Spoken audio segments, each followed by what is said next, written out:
Hello दोस्तों, free Indian coaching में आप सभी का स्वागत है। तो इस वीडियो में हम लोग भौतिक शास्त्र यानी कि फिजिक्स कक्षा 12वीं का प्री बोर्ड पेपर सॉल्व करने वाले हैं। तो इस वीडियो में आपको कंप्लीट सॉल्यूशन मिलने वाला है, तो वीडियो को लास्ट तक देखते रहिए। और इसके पहले हम कक्षा 12वीं के सभी सब्जेक्ट के क्वेश्चन पेपर प्री बोर्ड के सॉल्व कर चुके हैं, जिसकी लिंक आपको इस वीडियो के डिस्क्रिप्शन में दी गई है, तो जाकर देख लीजिए। ये लास्ट पेपर है, ठीक है, और सभी का सॉल्यूशन हो चुका है। तो चलिए स्टार्ट करते हैं प्रश्न क्रमांक 1 से।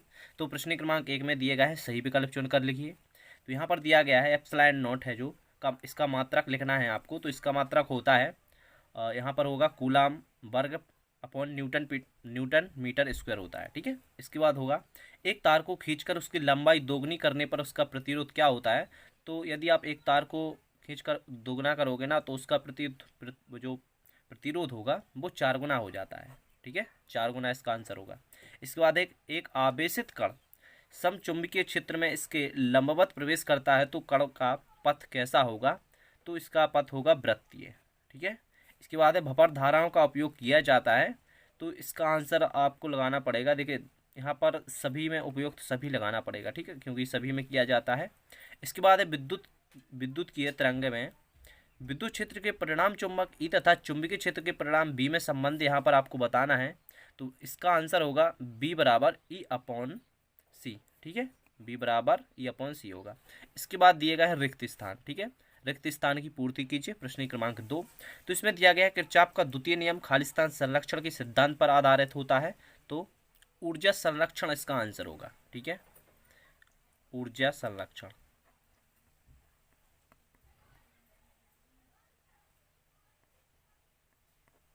ऊर्जा संरक्षण लिख लीजिए आप, ठीक है। इसके बाद है किसी पदार्थ की चुंबकीय क्षेत्र में चुंबकन अर्जित करने के सामर्थ्य को कहते हैं। तो चुंबकनशीलता कहते हैं इसको, चुंबकनशीलता। तो यहाँ पर इसका आंसर लिख दीजिए। इसके बाद है एलसी परिपथ में धारा और विभवांतर के मध्य का कलांतर होता है। तो यहाँ पर 180 डिग्री होता है कलांतर। इसके बाद है जीवाणुनाशक के रूप में खालिस्तान तरंगों का उपयोग किया जाता है। तो पराबैंगनी तरंग, इसका आंसर क्या होगा, पराबैंगनी तरंग होगा, ठीक है। तो पराबैंगनी लिख दीजिए आप।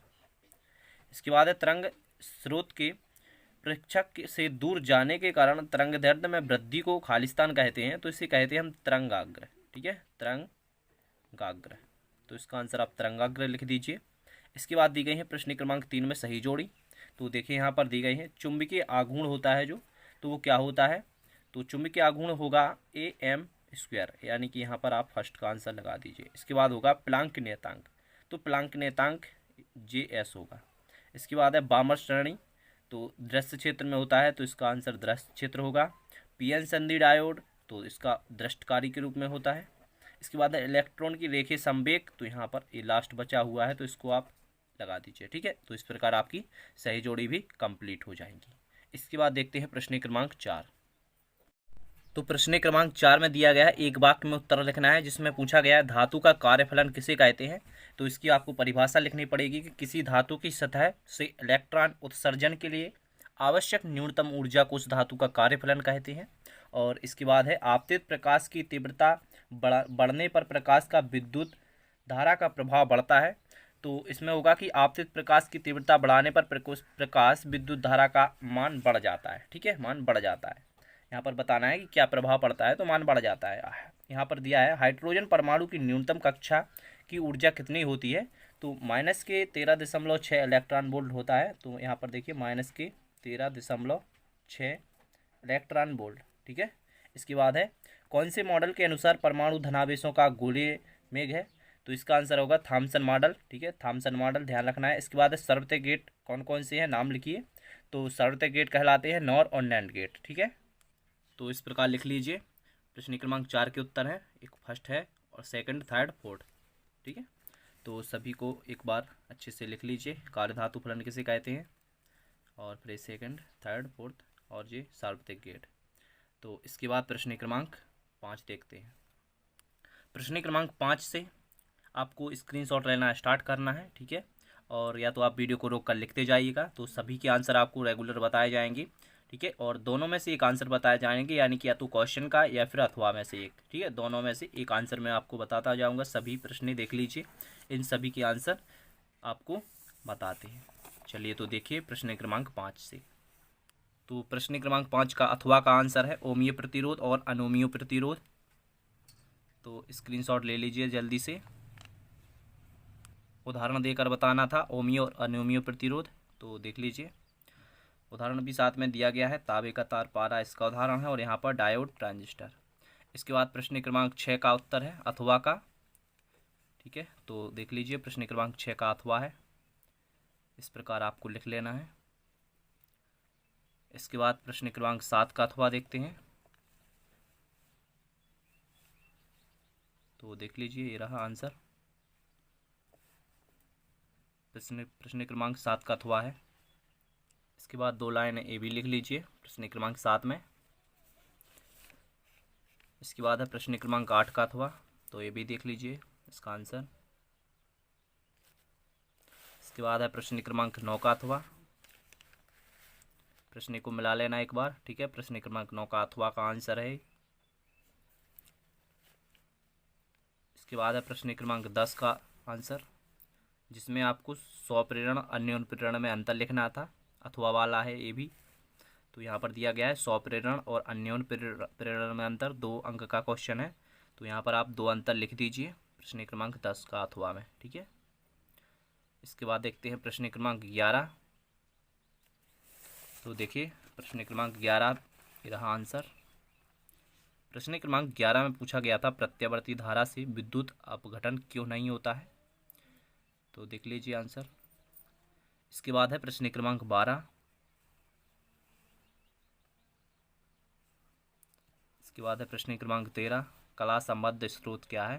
प्रश्न क्रमांक 13, कला संबद्ध स्रोत से क्या तात्पर्य है। ठीक है, इसके बाद है प्रश्न क्रमांक 14 का आंसर, जिसमें पूछा गया था तापायनिक उत्सर्जन से क्या अभिप्राय है। तापायनिक उत्सर्जन में प्रयुक्त धातु में कौन कौन से गुण होते हैं। तो देख लीजिए, परिभाषा भी लिखी है और गुण भी लिखे हैं, तो स्क्रीनशॉट ले लीजिए। ठीक है, इसके बाद प्रश्न क्रमांक 15 देखते हैं। तो ये रहा आपका प्रश्न क्रमांक 15। ठीक है, तो इसको जल्दी से लिख लीजिए, प्रश्न क्रमांक 15 का उत्तर है।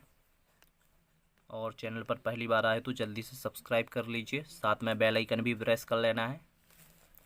और एक बार डिस्क्रिप्शन में लिंक भी दी गई है, तो चेक कर लेना है। कक्षा 12वीं के आपको प्री बोर्ड क्वेश्चन पेपर का सॉल्यूशन मिल जाएगा, हिंदी, केमिस्ट्री, मैथ्स, इंग्लिश सभी का। ठीक है, इसके बाद है प्रश्न क्रमांक 16।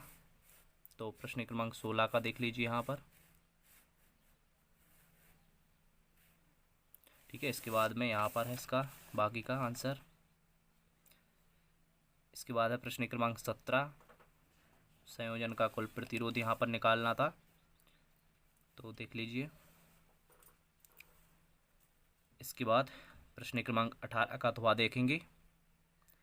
ठीक है, तो प्रश्न क्रमांक 18 का अथवा न्यूमेरिकल क्वेश्चन, तो इसको भी देख लीजिए। इसके बाद इसका और भी अभी सॉल्यूशन है नेक्स्ट पेज पर, तो ये रहा, देख लीजिए। वीडियो को रोक कर लिखते जाइए। ठीक है, तो हो गया ना। इसके बाद देखते हैं प्रश्न क्रमांक 19। तो प्रश्न क्रमांक 19 देख लेते हैं। प्रश्न क्रमांक 19 में पूछा गया था बोर का परमाणु मॉडल, बोर के परमाणु मॉडल के मूल अभिग्रहित लिखना था, यानी कि उसकी कल्पनाएं अभिग्रहित कहलाती है ना जो। तो देख लीजिए, ये रहा इसका आंसर, तो इसे भी आप नोट कर लीजिए। प्रश्न क्रमांक 19। इसके बाद देखेंगे प्रश्न क्रमांक 20 का अथवा, जिसमें पूछा गया सिद्ध कीजिए कि 2 आवेशित चालकों को आपस में जोड़ने पर उनमें आवेश का वितरण उनकी धाराओं के अनुपात में होता है, अथवा। तो इसका आंसर भी आप लिख लीजिए।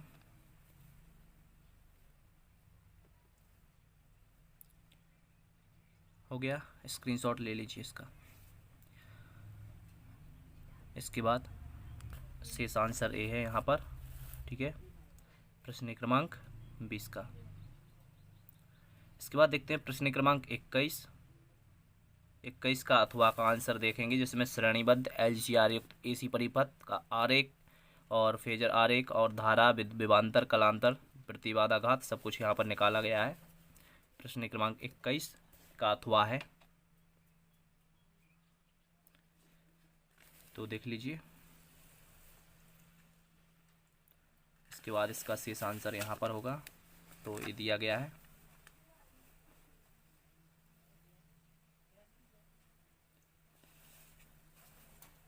लिखते जाइए इसको जल्दी से, वीडियो को रोक कर लिखते जाइए, ठीक है। इसके बाद यहाँ पर देखिए कलांतर निकाला हुआ है, और इसके बाद धारा का शिखरमान भी यहाँ पर निकाला गया है। तो यहाँ तक आपका कंप्लीट हो जाएगा आंसर, ठीक है। इसके बाद इसका नेक्स्ट क्वेश्चन देखते हैं। तो प्रश्न क्रमांक 22 है, लास्ट क्वेश्चन है। इसको देखने से पहले आप जल्दी से वीडियो को लाइक कर दीजिए और इसे अपने दोस्तों में शेयर भी करना है, ठीक है। और कमेंट में भी बताना है कैसा लगा वीडियो, और अदर सब्जेक्ट के देखना चाहते हो तो डिस्क्रिप्शन में लिंक है। साथ में जल्दी से आप चैनल को सब्सक्राइब जरूर कर लीजिए। और यहाँ पर देखिए इसका अथवा बताएंगे आपको प्रश्न क्रमांक 22 का। इसमें पूछा गया है लॉजिक गेट क्या है, मूल गेटों के निम्न बिंदुओं के आधार पर व्यक्त कीजिए। तो यहाँ पर प्रतीक, बुलियन पद यानी कि बुलियन सूत्र, और सततता सारणी, रेखांकन चित्र यानी कि उसका जो डिजाइन होती है ना सर्किट की, वो बताना है आपको लॉजिक गेट की, ठीक है। तो देखिए इस प्रकार आपको लिखना है। पहले तो लॉजिक गेट किसे कहते हैं इसकी परिभाषा लिखना है। इसके बाद में आपको एंड गेट बनाना है, उसका प्रतीक, बुलियन पद यानी कि बुलियन सूत्र, और एंड गेट की सततता सारणी बताना है। यहाँ पर सततता सारणी बताने के बाद यहाँ पर रेखांकित चित्र इस प्रकार एक सर्किट बनाना था, ठीक है। तो ये भी आप साथ में बना लीजिए। इसके बाद है और गेट। तो और गेट का यहाँ पर प्रतीक, बुलियन पद, और गेट की सततता सारणी, ठीक है, ध्यान से देखते जाइए। और यहाँ पर इसका सर्किट यानी कि रेखा चित्र बनाना है। इसके बाद आता है नॉट गेट। तो नॉट गेट में भी दिया गया है प्रतीक, बुलियन पद और सततता सारणी। तो ये भी ध्यान से देख लीजिए और इस प्रकार जल्दी से इसको बना लीजिए, ठीक है। इतना करने के बाद अब आपको यहाँ पर एंड स्क्रीन पर कुछ वीडियो दिख रहे होंगे। तो यहाँ पर आपको देखिए हिंदी, केमिस्ट्री, फिजिक्स जो भी देखना चाहते हो आप देख सकते हो। तो इस वीडियो को ज़्यादा से ज़्यादा अपने दोस्तों में शेयर कर दीजिए। Thank you.